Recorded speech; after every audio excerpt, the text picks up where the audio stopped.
Fala pessoal, tudo bem? Professor Eduardo Cané com vocês aqui de novo. Então, mais um videozinho para esse meu canal aí que está iniciando, né? Faz pouco tempo. Quero agradecê-los, né? Agradecê-las pela oportunidade de prestigiarem o material, de destinarem alguns minutos do tempo de vocês para isso. E certamente isso motiva muito mais para a gente dar continuidade ao trabalho, né? Então, hoje, pessoal, trouxe para vocês um assunto um tanto quanto polêmico, né? Que vem sendo muito utilizado em várias bases de treinamento e que hoje, principalmente, veio do LPO para cá, mas vem sendo muito utilizado em outros esportes de força.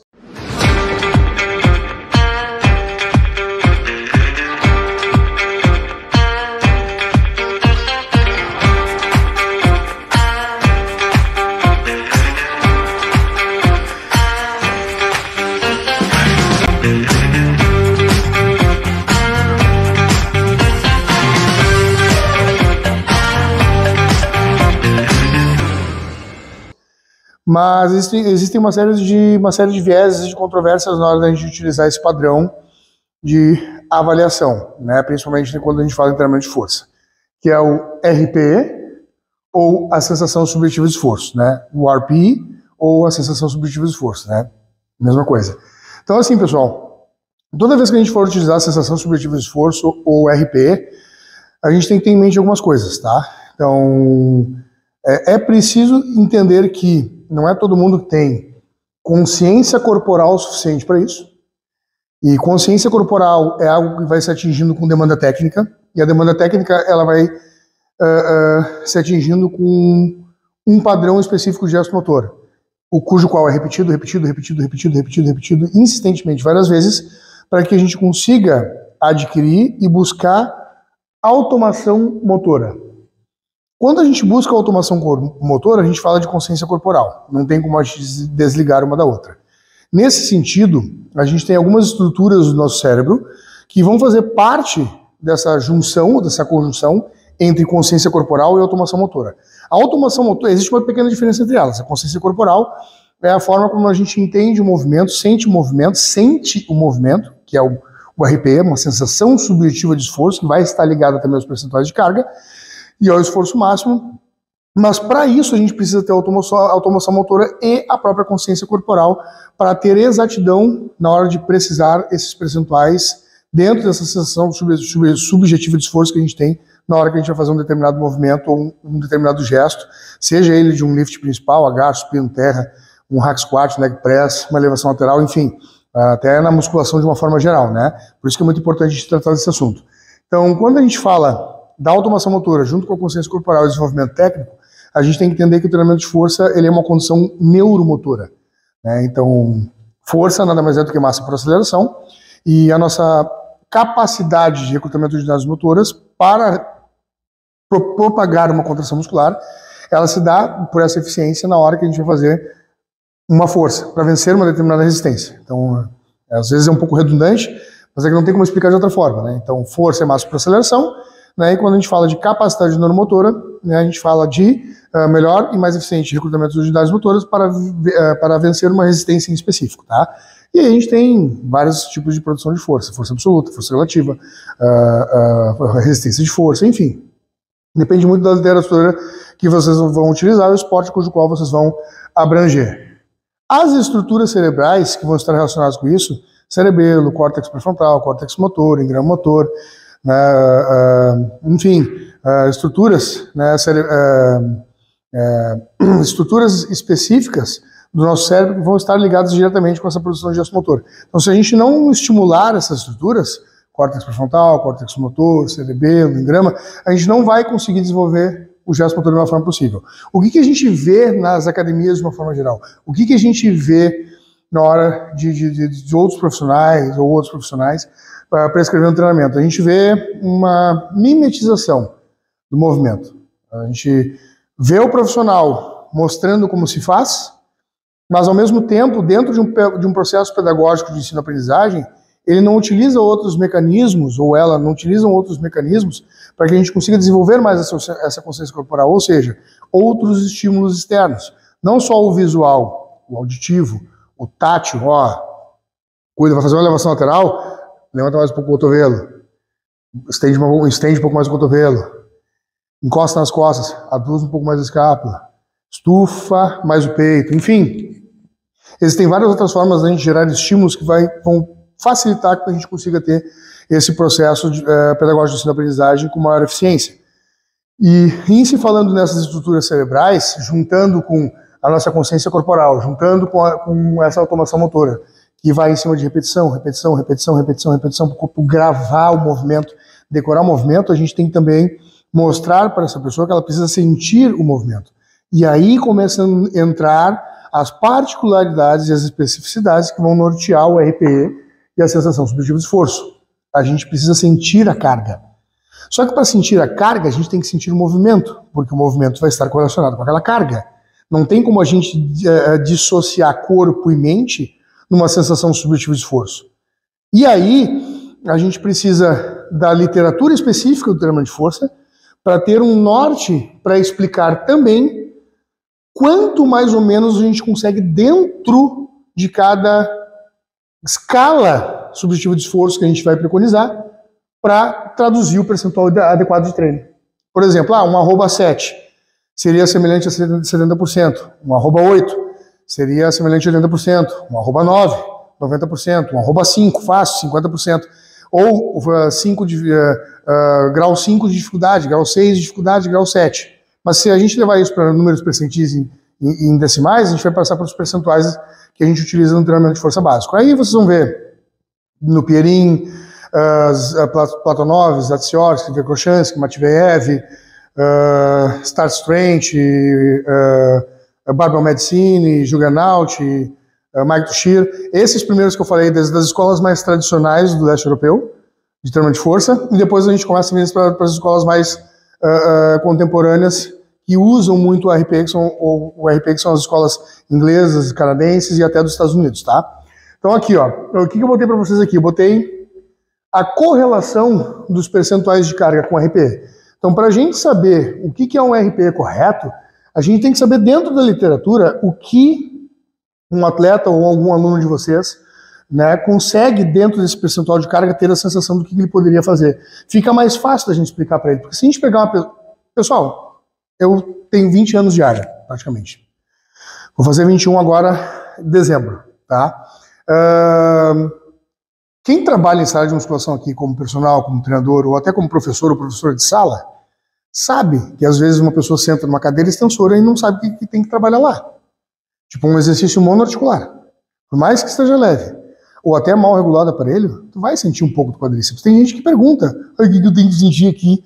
Então, se a gente está falando de RPE dentro de movimentos básicos, multiarticulares, complexos, não é fácil a gente prescrever RPE e sensação subjetiva de esforço para qualquer um. Já partam do pressuposto que não é fácil prescrever isto para qualquer um ou para qualquer uma. Então, para a gente ter uma boa noção de RPE e sensação subjetiva de esforço, a gente tem que ter uma boa consciência corporal, a gente tem que trabalhar essas estruturas cerebrais em cima de automação motora, e a gente precisa de outras vivências motoras ao longo disso. As outras vivências motoras, elas não precisam ser de outros esportes só em específico. Dentro da musculação, a aplicabilidade de outros métodos, buscar os princípios do treinamento, variar exercícios e cuidado na variação também, sabe por quê? Às vezes a gente atrapalha essas estruturas cerebrais e essa automação motora, e essa consciência corporal com excesso de vivências motoras. Não, mas como assim excesso de vivência motora? Quanto mais melhor, depende. Quanto mais melhor para quem? Para quem quanto mais melhor? A primeira coisa que vocês devem perguntar quando vocês forem prescrever um treinamento para alguém é por quê, para quê e para quem. Direto. 3 perguntinhas básicas. Por quê, para quê e para quem? Então aí a gente já filtra muita gente. Tá? Um dos princípios do treinamento é a variabilidade. Variabilidade. Outro princípio importante é a continuidade. Continuidade. E esses 2 princípios podem estar correlacionados diretamente com platô de treino. Por que platô?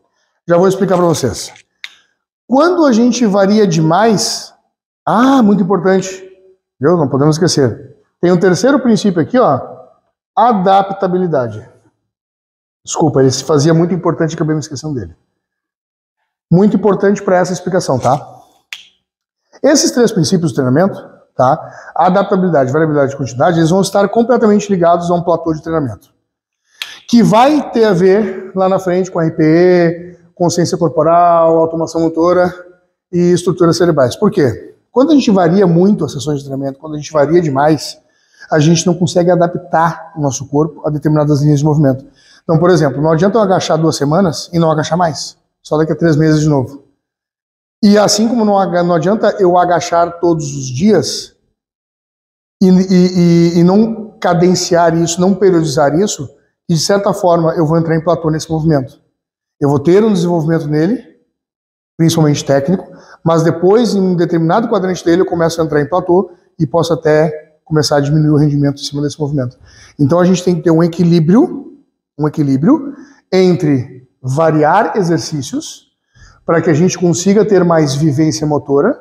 Dentro dessas vivências motoras, a gente adquire mais consciência corporal, que estão ligadas às sinalizações e estímulos das estruturas cerebrais, córtex pré-frontal, cerebelo, córtex motor, engrama motor, e com isso a automação motora. A automação motora é quando a gente já está no ápice do movimento. A gente faz o movimento de forma perfeita, mesmo sem pensar ele 100%. Vocês vão para a barra e reproduzem o gesto da melhor forma possível. E é muito diferente a gente falar em reprodução e mimetizar. Mimetizar é tu olhar no espelho e falar assim, ó, faz assim uma elevação lateral, pronto, faz assim uma rosca direta. A pessoa vai estar flexionando e estendendo o cotovelo. Pode estar até certo, pode fazer uma abdução do ombro, pode até estar certo. Só que a gente não sabe se ela está sentindo aquele movimento. Se ela está buscando entender como aquele movimento pode gerar para ela determinados estímulos naqueles grupos musculares que a gente propôs para esse trabalho. E é muito diferente, né? Então, e a continuidade, né? Então, a gente precisa variar da forma correta, ter a continuidade da forma correta e buscar as adaptações adequadas dentro dessas estruturas para que a gente não entre em platô nesses movimentos e acabe debilitando também o gesto motor de uma forma geral, inclusive a própria consciência corporal, tá? Percentuais de carga, tá? Com relação aos percentuais de carga, eu tinha comentado com vocês, né, de alguns autores da escola russa e alguns autores mais dessas escolas contemporâneas. Eu botei para vocês aqui mais ou menos, ó, uma forma do que a gente encontra isso na literatura clássica. 60% de um RM, olha só, galera, ainda hoje, dia 29 de junho de 2022, hoje eu olhei um Instagram patrocinado e vi um colega da área treinador, não vou dizer nomes porque eu acho que não vem ao caso, falando que fez um aluno dele fazer 12 repetições com 80% de RM. 12 repetições com 80% de RM não existe, é impossível. Tá completamente... a carga está prescrita de forma completamente errada, não tem como, é impossível 12 repetições com 80%. Óbvio que não, mas 80%. Está muito longe disso. Então tomem cuidado. E são pessoas com um número muito grande de seguidores, são pessoas que têm uma venda muito grande e tem muitos colegas da área que estão ali, que bacana, 12 repetições com 80%. É impossível. Se a gente tira 100% de um RM, 100% de uma ação voluntária máxima, não tem como fazer 12 repetições com 80%. Não tem como. Eu desafio qualquer um aí a olhar esse vídeo e me mostrar que faz 12 repetições. Primeiro eu vou fazer um teste de força nessa pessoa para ver o que é o 100%. Depois a gente vai escalonar isso, ainda escalando mais para baixo a carga e quero ver fazer 12 repetições com 80%. É impossível. Eu fiz 12 num agachamento estimado de 300 quilos, eu fiz 12 com 70%, quase morri fazendo, era 2 de 12, quase morri para fazer. Fiquei 20 minutos caído no chão, parecia que tinha um AVC, parecia que não sentia nem mais a rosca. Aí vem um me dizer que com 80% faz 12. Não, por favor, né? E modéstia à parte, para o esporte, sou muito bem treinado. Vamos lá. Então, base. Isso aqui não é 100% específico, porque a gente pode ter pequenas alterações conforme a evolução do treinamento ou conforme a involução do treinamento, dependendo do indivíduo, tá? Mas é só uma base. 60%, média de 15 repetições. Eu botei de 10 em 10, mas com frações de 5. Então 60, 70, 80 e 90. Frações de 5, 65%, 75%, 85%. Então, 60%, 15 repetições, mais ou menos. 65% de 12 a 15. 70% de 10 a 12. 75%, 8 a 10. 80% até 6 reps. 85%, média de 4 reps, já vi fazendo em 5. 90%, média de 3, já vi fazendo em 4, mas aí já não é mais 90%, é em torno de 88, 89, tá? E esses percentuais aí são muito sensíveis. Então, quando a gente sabe isso aqui, ó, o que a gente faz? A gente consegue mais ou menos traduzir para o RPE. 60% seria um @6, numa sensação subjetiva de esforço. Não é 100% exato, porque aqui eu estou tentando inserir uma ciência exata, que são os percentuais de carga, os números, numa ciência inexata, que é a sensação subjetiva de esforço, porque isso aí é sentimento. Sentimento não tem como a gente escalonar especificamente. Se tu olhar para mim e falar assim, Dudu, o que tu acha que tu fez de força naquele terra? Bah, cara, foi pesado. @9, mas aí tu olha o vídeo, eu decolei fazendo o movimento. Então é muito sensível, a gente tem que aprender a trabalhar com isso. Não, simplesmente não dá para botar um RPE para qualquer um. Tá? A gente tem que entender que para ter essa sensação subjetiva de esforço e esse RPE bem certinho, a gente precisa saber os percentuais de carga adequado e ao mesmo tempo a gente precisa ensinar essa pessoa o quanto que seria dentro de @5, @6, @7, @8, o que seria mais ou menos o número de repetições que deveria fazer.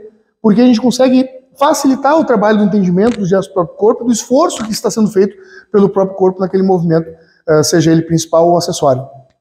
Tá? Então aqui, ó, então 60% @6, 65 @6,5, 70% @7, 75 @7,5, 80% @8 e assim sucessivamente. Então a gente pode pegar essas escalas decimais e aproximar do que a gente tem dentro da sensação subjetiva de esforço, tá, pessoal? E fica muito mais fácil a gente ter esse entendimento, né? E a gente precisa saber porque esse contexto de carga ele faz conjunto direto com a última variável que eu queria botar para vocês, que seria as séries e repetições dentro de controle de carga. Então as séries e as repetições dentro de controle de carga, inclusive para controle de fadiga, que tinha sido o vídeo anterior, elas se fazem importante, porque esse @6, se for, por exemplo, um treino de volume, vamos lá. Você lembra que a gente tinha conversado a respeito da parte de periodização no vídeo 1, tá? A gente tem um período preparatório, dividido em geral e específico. A gente tem o período competitivo, dividido em pré-competitivo e competitivo, e o período transitório, que é o deload, tá? No período preparatório, dividido em geral e específico, digamos que a gente quer usar @6 em acessórios. Vai botar um agacho búlgaro, leg press, cadeira extensora, tá? Um @6. 4 séries dentro de um @6, numa parte geral do treinamento, onde a gente vai botar um leg press, são 4 séries de mais ou menos 15 ou até mais repetições. Então, a gente tem que cuidar a tonelagem semanal e o controle de carga total, porque um @6 transferido para 15 repetições, 4 séries, são 60 repetições para um exercício. Então, no período geral ou no período específico, cuidem esses arrobas e como é que vocês vão trabalhar essa sensação subjetiva de esforço, porque ela vai estar linkada diretamente com os percentuais de carga. Então não adianta a gente querer botar uma sensação subjetiva de esforço e esquecer o controle de carga, séries e repetições do composto do micro, do meso, do macrociclo geral. Para não entrar em platô, está evoluindo, entrou em platô, começou a cair. Porque não se tem o controle de carga, não se sabe entender, através de consciência corporal, estrutura cerebral, automação motora, o que o RPE pode significar. Tá, pessoal? Então, espero poder ter ajudado vocês aí com mais um vídeo. Né? Cuidado quando vocês forem trabalhar com RPE e sensação subjetiva de esforço. Né? Então, cuidem bem isso e na hora que vocês forem aplicar, tentem deixar tudo certinho, bonitinho, para que o aluno, o atleta, o cliente de vocês possa fazer o maior proveito possível desse tipo de método aplicado ao treinamento. Um abraço.